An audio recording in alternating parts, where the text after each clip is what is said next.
مدرسہ بیت العلوم کونڈوا پونے اس official channel کو سبسکرائب ضرور کریں۔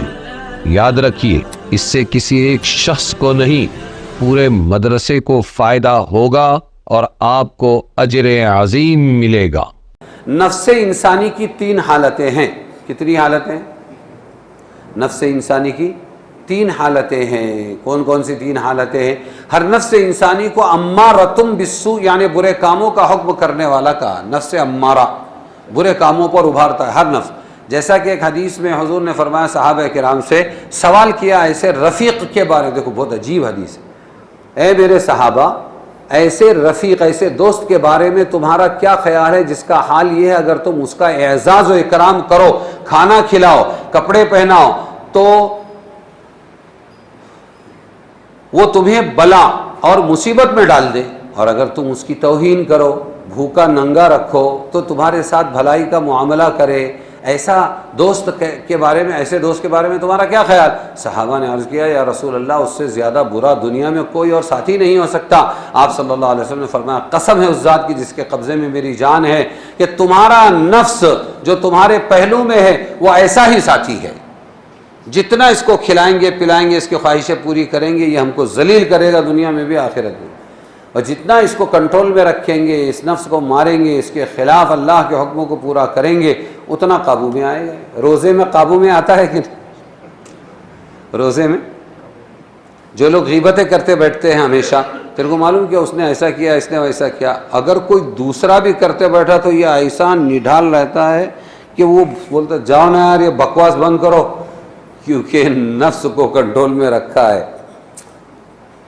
سمجھ میں آیا نا؟ ایک اور حدیث میں، تمہارا سب سے بڑا دشمن خود تمہارا نفس ہے، جو تمہارے برے کاموں میں مبتلا کر کے تمہیں ذلیل و خوار بھی کرتا ہے اور طرح طرح کی مصیبتوں میں گرفتار کرتا ہے۔ خیر اس آیت سے معلوم ہوا کہ نفس سے انسانی ہر انسان کو برائی پر ابھارتا ہے، لیکن پھر سورہ قیامہ میں ہے نفس لوامہ ہوتا ہے۔ وہ نفس لوامہ کی تعریف کی ہے، وہ کون؟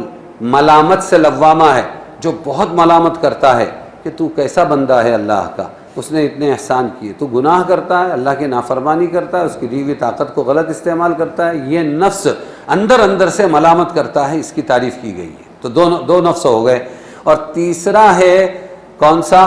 یا تیسرے پارے میں، یا ایتھا النفس المطمئنہ، اے نفس مطمئنہ، ارجعی الی ربک راضیۃ مرضیہ، اپنے رب کے پاس اس حال میں جا، وہ تجھ سے راضی، تو اس سے راضی، اور فادخلی فی عبادی وادخلی جنتی، کہ میرے بندوں میں داخل ہو جا اور اللہ اور جنت میں اطمینان کے ساتھ داخل ہو جا۔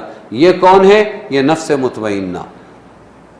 توضیح، یہ وضاحت، یہ ہر نفس انسانی اپنی ذات میں تو امارۃ بالسوء یعنی برے کاموں کا تقاضا کرنے والا ہے، لیکن جب انسان خدا آخرت کے خوف سے اس کے تقاضے کو پورا نہ کرے تو اس کا نفس لوامہ بن جاتا ہے، قابل تعریف، ملامت کرنے والا برے کاموں پر اور توبہ کرنے والا۔ جیسے عام صلحاء امت کے نفوس، یہ 2 ہو گئے، عام مسلمان، عام صلحاء امت یعنی نیک لوگ امت کے۔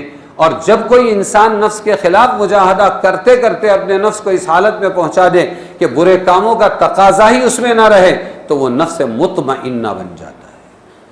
یہ کیسے؟ صلحاء امت میں یعنی امت کے نیک لوگوں کو یہ حال بہت مجاہدہ اور ریاضت کرنے پر حاصل ہوتا ہے، لیکن اور پھر بھی اس حالت کا ہمیشہ قائم رہنا کوئی ضروری؟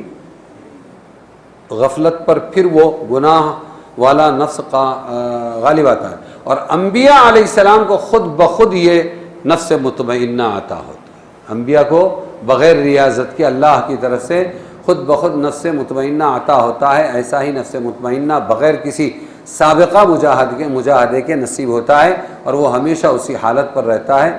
اس طرح نفس کی 3 حالتوں کے اعتبار سے 3 طرح کے افعال اس کی طرف منسوب کیے گئے۔